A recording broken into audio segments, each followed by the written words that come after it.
Hello and welcome students. I am Dharmen sir. Today we shall addressing an important topic like future perfect tense. Future perfect tense is very important in our examination point of view, and if you want to prepare any examination like आप standard classes में हो, जैसे आप class 10th में हैं, class 12th में हैं, या आप किसी भी स्टैंडर्ड क्लासेस में, यदि आप यूपीएससी का तैयारी कर रहे हैं, यदि आप एसएससी का तैयारी कर रहे हैं, या आप किसी भी बैंक पीओ जहां पर इंग्लिश पूछी जाती है, फिर वहां पे आपका स्वागत है। तो आइए आज हम बात करेंगे पास्ट परफेक्ट टेंस की। जो पास्ट परफेक्ट टेंस है क्या, इसमें वर्ब की फॉर्म कौन सी यूज होती है और इसकी स्ट्रक्चर क्या होते हैं, इन सारी चीज़ों पे हमें बात करनी है जो बहुत ही आवश्यक है आप सभी के लिए। तो हमने पिछली क्लासेस में देखा था बहुत सारी चीज़ों को और उसको बहुत अच्छे से समझा हुआ था। जिन स्टूडेंट्स अभी पिछली क्लास को नहीं देखे हुए हैं तो वो आप वीडियो के डिस्क्रिप्शन में जाएँ, या फिर आपको प्लेलिस्ट में होगा फ्यूचर टेंस, और वहाँ फ्यूचर टेंस को आप ओपन करें। ओपन करने के बाद उन सारी चीज़ों को आप वहाँ से सीख सकते हैं। ये बहुत ही यूज़फुल है आप सभी के लिए। So let's start without late. Now we are addressing future perfect tense, but first of all a question come what is future perfect tense. हम सभी के मन में एक क्वेश्चन होता है, और वो क्वेश्चन क्या होता है कि फ्यूचर परफेक्ट टेंस क्या होता है। ठीक है, तो फ्यूचर परफेक्ट टेंस आइए जानते हैं इसकी डिफिनेशन क्या होती है। The future perfect tense expresses an action that will occur in the future before another action or time in the future.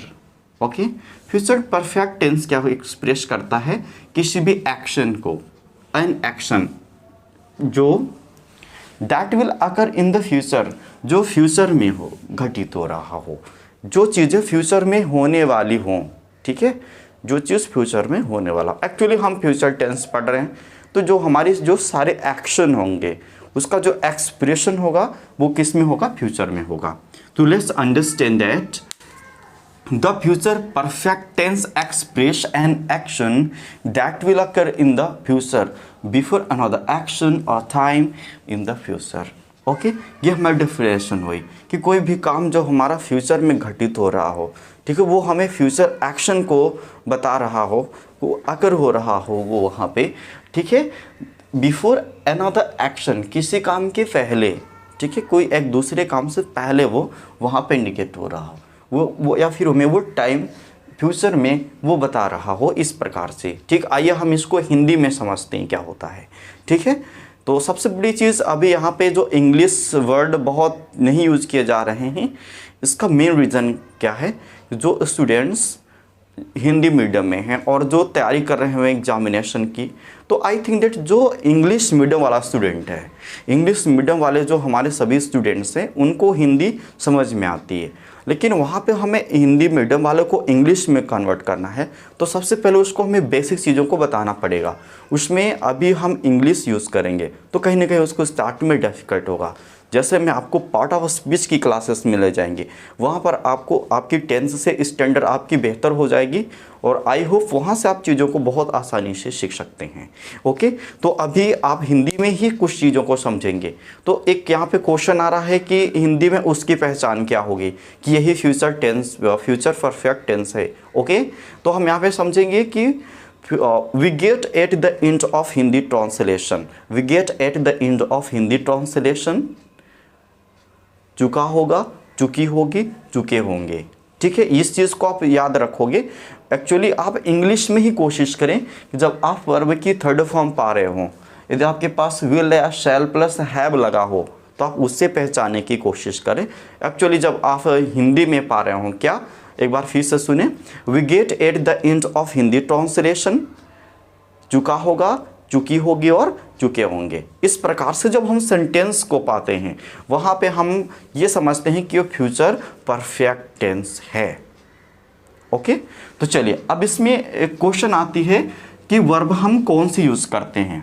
सबसे बड़ा कॉन्सेप्ट अपने आप में है कि वर्ब की फॉर्म को लेकर के ये चीज़ आपको बहुत क्लियर पता होनी चाहिए तो वर्ब हम कौन से यूज़ करते हैं, वर्ब की थर्ड फॉर्म यूज़ करते हैं, ठीक है। Now question that what is helping verb of future perfect tense, that is very simple, will and shall plus have. What, will and shall plus have, okay. Will shall के साथ have जब जुड़ा होता है वो हमें बताता है कि यह फ्यूचर परफेक्ट टेंस है, ओके। इस चीज़ को आपको ध्यान देना है, ठीक है। आइए बात करते हैं हम वर्ब की। तो वर्ब की थर्ड फॉर्म यहाँ पे यूज हो रही है। हेल्पिंग वर्ब की बात करें तो विल शैल प्लस इसके बाद हैव यूज हो रही है। यहाँ तक कॉन्सेप्ट क्लियर।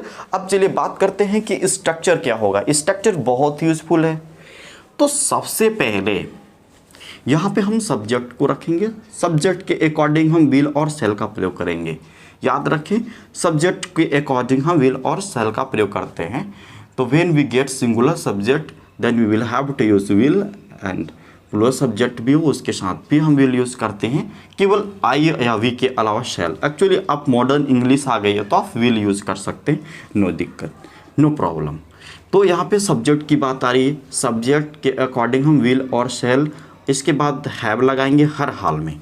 इसके बाद हम वर्ब की थर्ड फॉर्म, कोई भी परफेक्ट हो, दुनिया का कोई भी परफेक्ट हो, आप विदाउट हेजिटेशन वहाँ पे वर्ब की थर्ड फॉर्म लगा सकते हैं, ओके।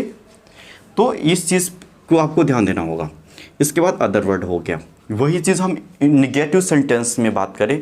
नाउ क्या मैं question that when we use negative sentence and what is structure of negative sentence in past future perfect tense, okay। subject will shall after that not, subject will shall के बाद आप not लगा दो, subject फिर have और verb की third form रखो, कोई दिक्कत नहीं, आप बहुत आसानी से इसको समझ जाएंगे। सब्जेक्ट के अनुसार हम विल शैल का प्रयोग करेंगे, इसके बाद वहाँ पे हम नॉट और वर्ब, ये सारी चीज़ें हो गई आपकी, ठीक है।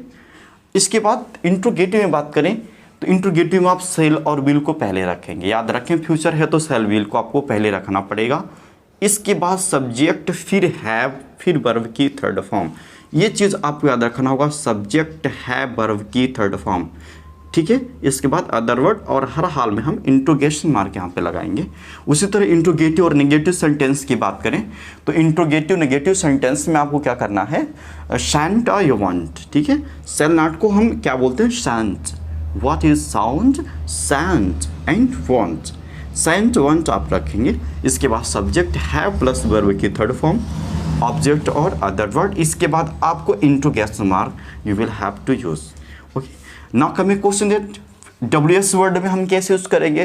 तो WS वर्ड का एक कॉन्सेप्ट आपको मैं बताता हूँ। हमारा काम क्या है, आप फ्यूचर परफेक्ट टेंस कई बार पढ़े होंगे, इसको आप बहुत अच्छे से जानते होंगे, लेकिन हमारा काम क्या है, आपको जो आपने पढ़ा हुआ है उसको थोड़ा सा एडवांस करना, आपके एग्जामिनेशन में आपको कोई दिक्कत ना हो, एग्जाम पॉइंट ऑफ व्यू से आपके लिए हेल्पफुल हो, तो उसको हमें क्या करना है, उसको थोड़ा सा इंक्रीज करना, आपकी लेवल को बढ़ानी है। तो WS वर्ड का हम कॉन्सेप्ट समझेंगे।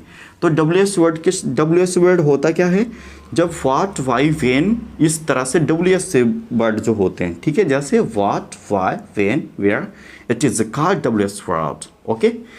तो इसमें WS वर्ड हम रखेंगे और इंटरोगेटिव का हम एज इट इज चीज़ें वहाँ पे रख देंगे। WS के बाद इंट्रोगेटिव की पूरी चीज़ें हो जाएंगी। उस तरह WS के साथ निगेटिव कैसे यूज़ करें, तो WH के साथ निगेटिव आप यूज़ करेंगे, WS वर्ड रखेंगे, इसके बाद आप निगेटिव का स्ट्रक्चर रखेंगे, ठीक है, इस तरह से, ठीक है। तो WS और निगेटिव इस तरह से आप बना सकते हैं, बहुत आसान है, ठीक है। तो ये रहा हमारा स्ट्रक्चर। हमने क्या सीखा, सबसे पहले हमने सीखा कि what is the definition of future perfect tense. Future perfect tense की डेफिनेशन क्या थी, the future perfect tense expresses an action that will occur in the future before another action time in the future. एक बार फिर से समझे, the future perfect tense expresses an action that will occur in the future before another action or time in the future. Let's talk about verb. Verb की बात करें तो we can use third form of the verb, helping verb, will, shall, और इसके बाद हर हाल में have लगाना नहीं भूलें, ठीक है। तो वर्ब की third form, helping verb, will, shall और have। स्ट्रक्चर स्ट्रक्चर सारा ये से रहा। एक एग्जांपल इसका समझते हैं फ्यूचर परफेक्ट टेंस का, जो कि बहुत ही उपयोगी है। ठीक है, तो सबसे पहले सब्जेक्ट रखेंगे। तो बात करें, the train will have departed from the station. The train will have departed from the station. The train, ये हो गई सब्जेक्ट। ओके, इसके बाद विल हैव, वर्ब की थर्ड फॉर्म हो गई, from the station. Train station से जा चुकी होगी। ठीक है, हमारा क्या सेंस आ रहा है, ट्रेन स्टेशन से जा चुकी होगी। याद रखें यहाँ पे डिपार्टेड यूज करेंगे। डिपार्ट मीन्स जाना होता है। ठीक है, याद रखेंगे यहाँ पे गो नहीं यूज करेंगे। ये बहुत बड़ा कॉन्सेप्ट आप सभी के लिए, इसको समझेंगे कि ट्रेन या बस जब छूटती है वहाँ पे तो हम डिपार्टेड यूज करते हैं। ठीक है, दूसरा एग्जाम्पल है, he will have finished his work। he will have finished his work, वह अपना काम कर चुका होगा। he will have finished his work। Okay, तो एक चीज़ और सबसे इंपॉर्टेंट आपको समझना है, यदि आप इसको एक कंजंक्शन यहाँ पे लगाएं, बहुत सिंपल, आप कंजंक्शन के साथ आप प्रेजेंट सिंपल टेंस यूज कर सकते हैं। याद रखें, आप कंजंक्शन के साथ प्रेजेंट सिंपल टेंस यूज कर सकते हैं। प्रेजेंट सिंपल टेंस जैसे क्या हुआ, इसमें ही आप सीखिए, the train will have departed from the station when I reach. When I reach, जब हम पहुंचते उसके पहले ट्रेन जा चुकी होगी। ठीक है, he will have finished his work when you come.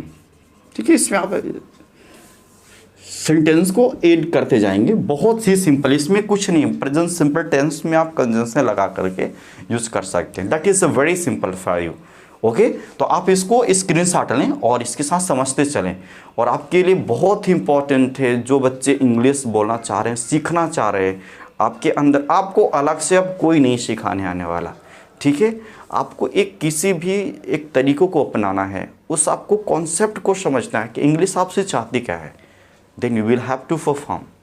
Okay, तो आप इसे नोट डाउन करें। इसके बाद मैं आपको आज एक और इम्पॉर्टेंट टॉपिक इसी में कवर कराने वाला हूं।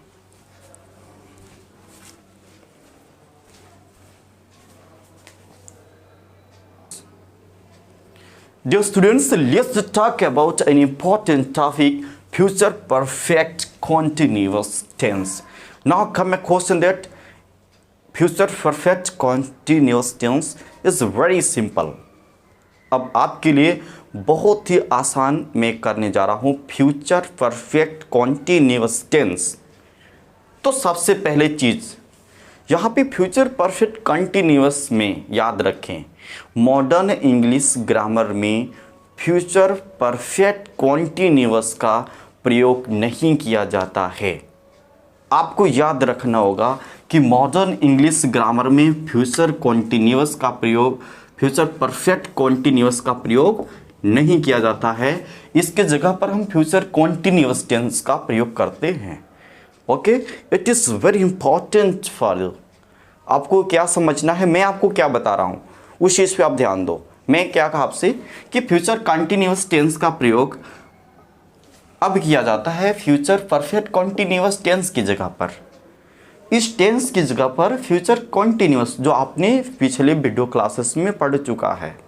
ठीक है, ये बहुत ही इंपॉर्टेंट न्यूज़ है। आपको बेशक यूज़ करो 100%, कोई दिक्कत नहीं है। आप फ्यूचर परफेक्ट कॉन्टिन्यूअस टेंस के जगह पर आप फ्यूचर कॉन्टिन्यूअस टेंस का प्रयोग कर सकते हैं। मैं आपको एक बार फिर से बताना चाहूँगा, फ्यूचर परफेक्ट कॉन्टिन्यूअस टेंस की जगह पर मॉडर्न इंग्लिश में फ्यूचर कॉन्टिन्यूअस टेंस यूज होता है।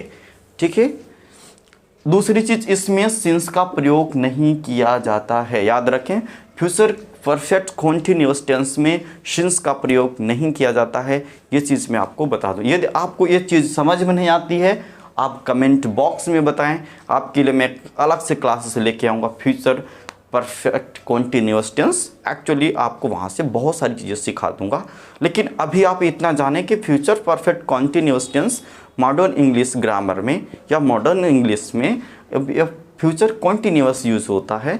ठीक है, तो आप जो फ्यूचर कॉन्टिन्यूअस की चीज़ें हैं, आप इससे रिलेट करके आप उससे बोलो, कोई दिक्कत नहीं है।